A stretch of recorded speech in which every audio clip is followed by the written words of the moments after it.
Salut les amis, ce dimanche à 16h15, tous les regards seront braqués sur le Wanda Metropolitano. Ça tombe bien, nous sommes là pour préfacer El Derby Madrileño entre l'Atlético et le Real Madrid. Comme quoi, la vie est bien faite. Au classement général, sachez que 5 points séparent les deux formations à l'avantage des Colchoneros. Et pour évoquer cette rencontre fratricide, j'ai à mes côtés deux toreros, deux matadors, je dirais même deux donjons. Bonjour Gilles Lejeune, bonjour Nordine Jbari. Bonjour, bonjour. Qu'est-ce que Andrés, comment ça va? Muy bien, et tout? Muy bien, et tout? Tout va bien, tout à posto. Ça, quelle introduction. Quelle introduction incroyable. Avant de nous plonger dans le vif du sujet, messieurs, soyons sérieux. Qu'attendez-vous de cette rencontre? Qu'est-ce qu'on attend d'un derby? De la folie, des buts et comme vous l'avez dit dans votre introduction, 5 points de différence. Match très important pour le Real Madrid pour pouvoir peut-être avoir une chance de jouer le titre.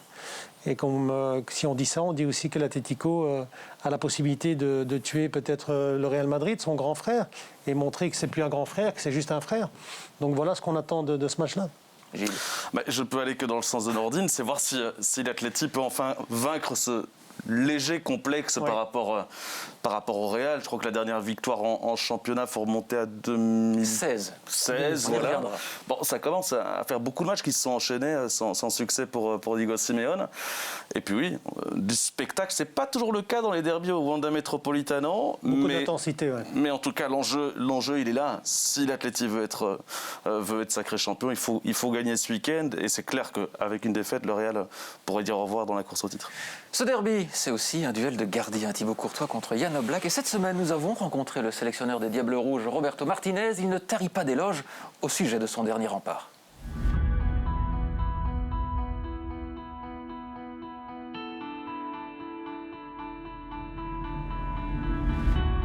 I think you need to go a long time to see a goalkeeper at Real Madrid that's given so many points directly. This is not just us looking at it with the glasses of the Red Devils and having that close connection to what Thibaut Courtois is. In a very neutral way, everyone will tell you that Thibaut Courtois, if I'm not wrong, gave 17 points last season. He won the Zamora award for the best keeper in the league, or the keeper with the biggest amount of clean sheets. This season is already 18 points if you're looking at the Champions League and the league. So his influence has been incredible, and to be so consistent from one season to another after winning the league is very impressive. I think Thibaut Courtois, and I said it when he signed for Real Madrid, was the best goalkeeper to go to Real Madrid and the #1 in the world at that point after winning that award in the World Cup. I think he's even grown in stature and in mentality, which is incredible. And for me, he can mark a real era in Real Madrid. Messieurs, c'est une éternelle discussion. Qui est le meilleur gardien d'Espagne? Thibaut Courtois ou Jan Oblak? Moi, je dis Courtois. Pourquoi? Parce qu'il a les qualités, parce qu'il est fort, parce que ces derniers temps, c'est lui qui fait la différence, parce que ces derniers temps, c'est lui qui maintient le Real Madrid à cette position où il pourrait encore éventuellement jouer le titre. Et puis aussi, n'oublions pas que mentalement, il a montré qu'il était un des plus forts du monde en revenant après des critiques assez négatives sur lui à Madrid. Donc pour tout ça, et parce qu'on est belge, Courtois est le meilleur. Tout dépend aussi de la défense que vous avez devant vous, Gilles, non? Toujours. Sans doute. Si on écoute Diego Simeone, c'est Oblak qui aujourd'hui est le meilleur. Le Messi des gardiens de but, c'est un peu ce qu'il aime rappeler assez régulièrement. Quand on regarde par quoi Courtois est passé, les performances qui ont été les siennes, la pression qui était celle qu'il a supportée à son retour dans la capitale espagnole et les résultats qu'il fait aujourd'hui, pour moi, il n'y a pas photo. Et on en oublierait même de parler de Ter Stegen, qui cette saison sans doute était en perte de vitesse, pris au piège dans son propre jeu, ce jeu balle au pied qui laisse parfois de grosses erreurs. On se rappelle du match contre l'Atlético aussi, où il est devancé par Carrasco. De gros risques, il n'y en a plus que 2 désormais quand on parle des meilleurs gardiens d'Espagne, c'est Oblak, Courtois. Je pense que sur ce plateau, on est unanime pour dire que c'est Courtois. Gilles, vous êtes omniscient, la Liga n'a plus aucun secret pour vous. Quelle sera la clé de cette rencontre? Je pense que ce sera la mise en place. La mise en place, on a vu que du côté de Diego Simeone, cette saison plus que jamais, il s'est remis en question. Il y a eu beaucoup de rencontres où la mise en place part avec trois défenseurs. C'est fini d'avoir des milieux récupérateurs dans les couloirs. Aujourd'hui, on a des vrais pistons. On va voir si Carrasco est à 100% pour débuter la rencontre. Trippier, lui qui a enfin purgé ses 12 matchs de suspension, sera là aussi. Bon, ben, c'est deux fameuses flèches là, dans les couloirs. Le système a changé. Il change aussi d'animation plusieurs fois dans un match. Le dernier, je crois que c'est 4 systèmes qu'il a utilisés au cours d'une rencontre. Et puis en face, l'élément clé, la question, c'est Karim Benzema. Ouais, voilà. On y viendra dans quelques secondes également. Gilles, vous êtes également un peu de science concernant moi, la clé espagnol. de ce match, c'est ce que Gilles vient de dire lors de la fin de sa phrase, c'est Karim Benzema. Pourquoi ? Parce que quand on a vu le Real Madrid contre, en Champions League, on a vu qu'il gardait le ballon, il monopolisait le ballon, il jouait bien, mais il n'y avait personne devant. Il n'y avait personne devant, ça tournait, ça faisait tourner le ballon. Il faut que Mendy fasse un miracle. On n'a pas l'habitude de voir Mendy marquer des buts. Il met un super but pour qu'il mette ce but contre l'Atalanta. Donc s'il n'y a pas d'attaquant dans ce système de Zidane, ça va être très compliqué. Donc rien que le fait que Benzema soit là, parce qu'il ne sera pas à 100%, il revient de blessure, mais rien que le fait qu'il soit là, qu'il fasse jouer les autres, qu'il ait cette position d'avant-centre pour en tout cas monopoliser un petit peu cette défense de l'Atlético, ça changera tout pour moi. Et puis au-delà du fait que ce soit le buteur et le meilleur buteur cette saison du Real, c'est un leader sur le terrain. Plus qu'un leader dans le vestiaire, où là c'est vraiment Ramos qui l'est de très très loin, mais c'est le 3e vice-capitaine aussi du Real, et en l'absence de Ramos et de Marcelo, c'est Benzema qui a le brassard. Sur le terrain, c'est un vrai leader, c'est un vrai moteur pour l'équipe. Et sa titularisation, en tout cas sa disponibilité pour ce derby, c'est franchement le facteur le plus important. C'est la clé du match. De cette partie. Messieurs, petite respiration, vous êtes intarissables. Je vous propose de retrouver Roberto Martinez. Il fait le point sur le parcours des deux équipes jusqu'ici.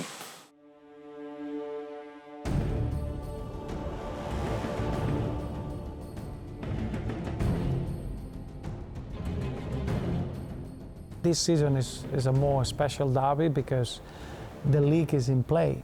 If Atletico Madrid were going to win this derby, it would be very difficult to Real Madrid to catch up. And if it's the other way around, all of a sudden Atletico Madrid had a lead of 10 points, and all of a sudden Real Madrid could be almost the favourites to win it. I think Atletico Madrid, they've been very, very good this season. I think the first half of the season they've been the outstanding team in La Liga. It's been a real change of the way that the coach, Simeone, has played this campaign from a tactical point of view and a way of approach to the games. And this team is really strong. A lot of attacking talent with Joao Felix, with Luis Suarez, which was probably the transfer of the season.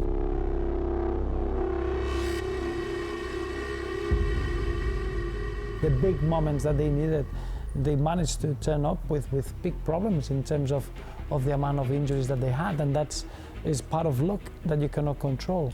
It's been a very, very difficult season that Zidane is been able to give a normality where it's quite difficult when you haven't got your best players ready to perform. So I think the best part of the season is still to come for Real Madrid, and I think that's probably the opposite side of Atletico Madrid, that probably their best version is already been, and now they need to recover it. So two very different situations that is almost arriving at the same moment of the season, that 90 minutes probably could have such a devastating effect for one or another. Nordin, je n'ai pas encore eu l'occasion de vous poser la question. Le Real peut-il encore être champion ?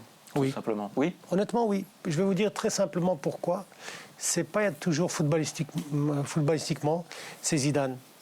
C'est un homme qui a, je sais pas, on a l'impression qu'il est né avec une étoile au-dessus de sa tête. N'oubliez pas qu'il a gagné 3 Champions League d'affilée, ce qui pour moi n'arrivera plus jamais dans l'histoire du football. Je donne ma main coupée. D'affilée, hein. Ça n'arrivera plus jamais. Donc c'est un homme qui, tout ce qu'il fait, tout ce qu'il entreprend, parfois il y a des difficultés comme chaque être humain, mais à la fin, il y a toujours quelque chose d'extraordinaire. Les 3 Champions League, les titres de Liga, Il a été champion du monde, 2 buts en finale contre le Brésil. Il y a toujours quelque chose d'extraordinaire et il y a toujours une chance. Est-ce que c'est une chance? C'est aussi le talent pour lequel ça se passe bien. Donc oui, pour moi, il est encore capable de gagner cette Liga parce qu'on a parlé de l'Atlético. On a parlé de Simeone, qui est un grand entraîneur. Mais n'oublions pas que l'Atlético, ces derniers temps, est moins bien. L'Atlético est en difficulté. On a vu en Champions League contre Chelsea, un mauvais Atlético, un très mauvais. Donc c'est compliqué. On va évoquer l'Atlético dans quelques secondes. Gilles, n'est-on pas arrivé à la fin d'un cycle au Real? C'est ce qu'on se dit chaque année. Oui. Oui, mais je pense que ce cycle aurait très bien pu être rapidement de l'histoire ancienne s'il n'y avait pas eu la crise sanitaire. Parce que clairement, les finances des clubs ont dû se réinventer. Le Real n'a pas échappé à la règle. Il y a eu aussi beaucoup de manque de réussite, manque de chance aussi. La chance, c'est aussi très important dans un club et dans la carrière de certains joueurs. On pense bien sûr à Eden Hazard qui a beaucoup de difficultés à revenir. D'ailleurs, on prend beaucoup plus de précautions le concernant pour son retour. Là où la saison dernière, il aurait sans doute joué le match de l'Atlético, cette saison, un processus bien clair est mis en place pour le faire revenir plus tard. Pour que le programme de récupération, qu'on puisse mettre toutes ses chances de son côté pour le retrouver à 100%, parce que le Real va en avoir besoin, parce qu'il y a la Liga, il y a aussi la Ligue des Champions, et l'objectif c'est qu'il revienne contre l'Atalanta. Pour le derby, ce sera un peu court, mais évidemment, on est à la fin d'un cycle, parce qu'il y a les fins de contrats de certains. Il y a des pépites du foot international qui sont dans le viseur de Florentino Pérez. Et puis il y a aussi un Raoul qui plane au-dessus de Zinedine Zidane comme potentiel successeur. Oui, pour répondre à cette question, est-ce que c'est la fin d'un cycle? Oui, malheureusement, oui. Deux images. Ramos. On doit le prolonger ou pas? Pour moi, on doit le prolonger parce que c'est un joueur qui doit terminer sa carrière au Real Madrid. Pour tout ce qu'il a donné au Real Madrid, tout ce qu'il représente pour le Real Madrid, il est l'ADN du Real Madrid, il est le patron du vestiaire. C'est quelqu'un, à mon avis, à qui on peut même donner quelque chose à faire après dans le gouvernement, en tout cas dans la direction du club. Modric, Ramos, Modric, 2 joueurs exceptionnels, avec un certain âge. Donc oui, on est dans la fin d'un cycle. Messieurs, sur Eleven Sports, le temps file. Malheureusement, vous le savez, nous aimons donner la parole aux supporters. Nous allons retrouver Ramon Rodriguez, président club de supporters officiels Peña Santa Maria de Liera, à Liège. Ça chante, ça. Comme son nom l'a dit, oh là là. Et il est aux côtés de Julian Filieux, supporter de l'Atlético et gardien de but en Détroit amateur au FC Herstal. On les écoute.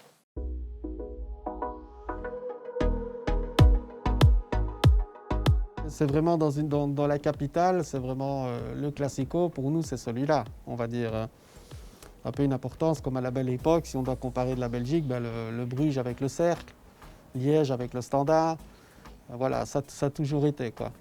Après, c'est important surtout pour la ville.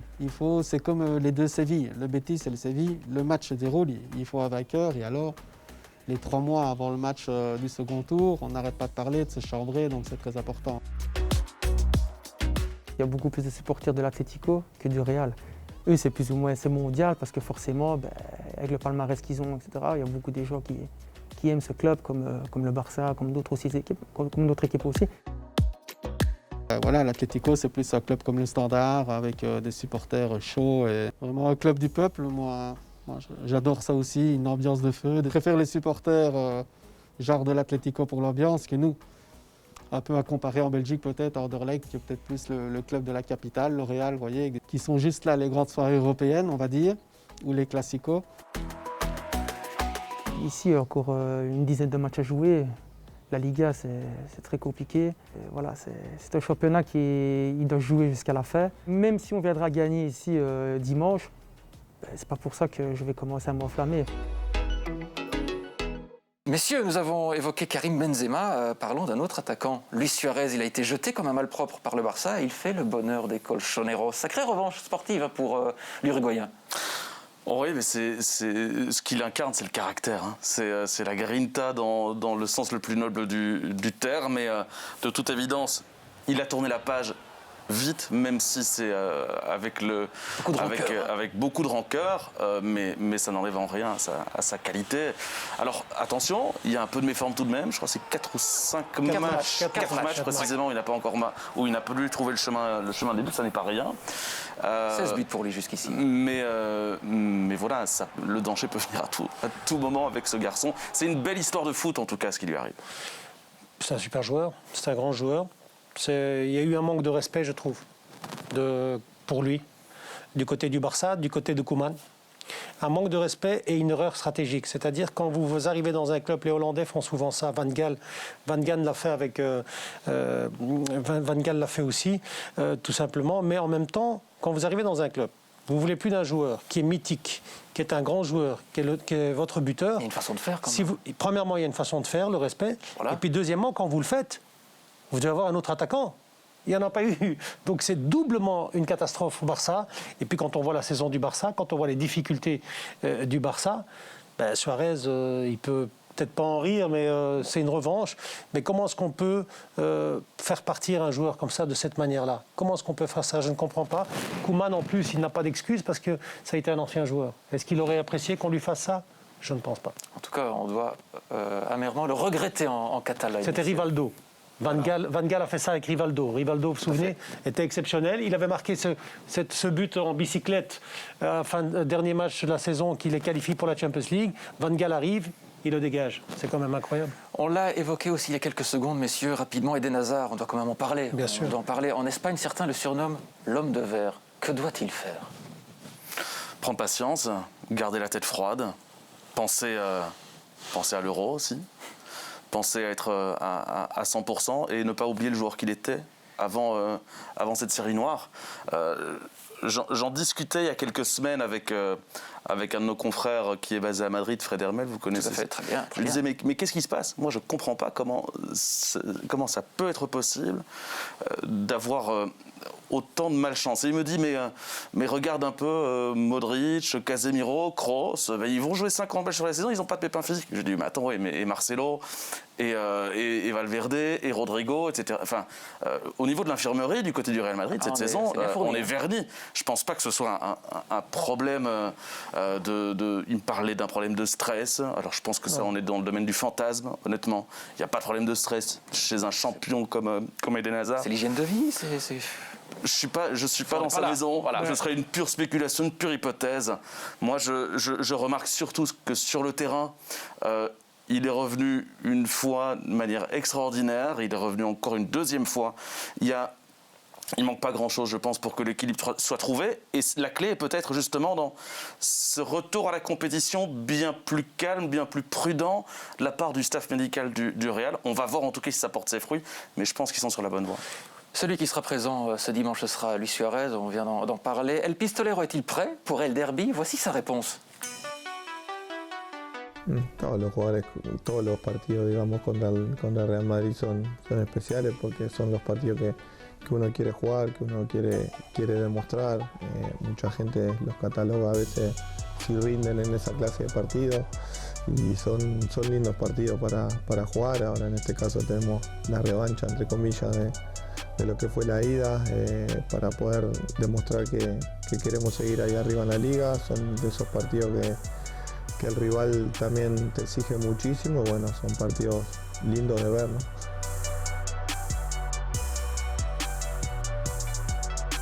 No, lo que son los derbis, ¿no? Lo que marca la historia siempre son muy difíciles.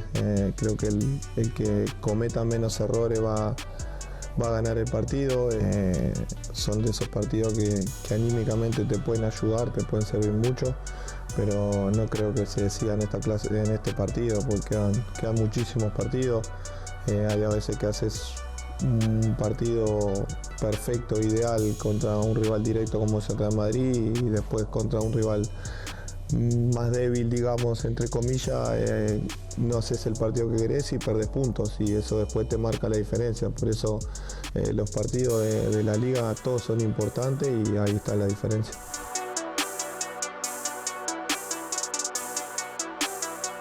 Que a uno le gusta jugar, que uno se siente cómodo, y bueno, las estadísticas a veces quedan ahí, son una anécdota, pero bueno, ahora es otro partido, trataremos de pensar de cero. Obviamente que uno siempre como jugador tiene esos deseos, esas ilusiones, y bueno, venir a un equipo como el Atlético de Madrid que hace tiempo que no gana título y poder conseguir uno, obviamente que es uno de los deseos que tengo. Et puis, messieurs, avant de nous dire au revoir, hasta luego, comme on dit, reconnaissez-vous cet homme que nous allons voir à l'image? Qui est-ce? Je reconnais sa tête, pas son corps. Oui, c'est Torres. C'est Fernando Torres, effectivement totalement métamorphosé par la boxe. El Niño est devenu El Monstruo, c'est impressionnant. Hein. C'est pas mal ça. Ouais, c'est impressionnant. Écoutez, il reste dans le sport, on va dire. Voilà. Ouais, je le vois à la salle 3 fois par semaine, je crois que ça se voit. Ça se voit, on va les développer couchés. Gilles, eh bien, messieurs, merci d'avoir été à nos côtés pour préfacer cette rencontre. Comme de coutume, un petit prono. Je commence ou tu commences? Allez, Nordine. Allez, moi je pense que, et ça serait bien pour la Liga, que le Real gagne. Donc je vois un petit 0-1. Ouais, c'est pas de la flagornerie, mais c'est clairement ce que j'allais dire aussi. Parce que heureusement que j'ai commencé avant. mais je pense très honnêtement que Zidane a un avantage psychologique dans ce genre de rencontre. Mais il y a beaucoup d'absents. On le répète, on le disait au début d'émission, si Karim Benzema est là, ça peut changer beaucoup de choses. Voilà, ce sera une rencontre indécise. Profitez bien de ce derby madrilène, les amis. Et hasta la próxima sur Eleven Sports.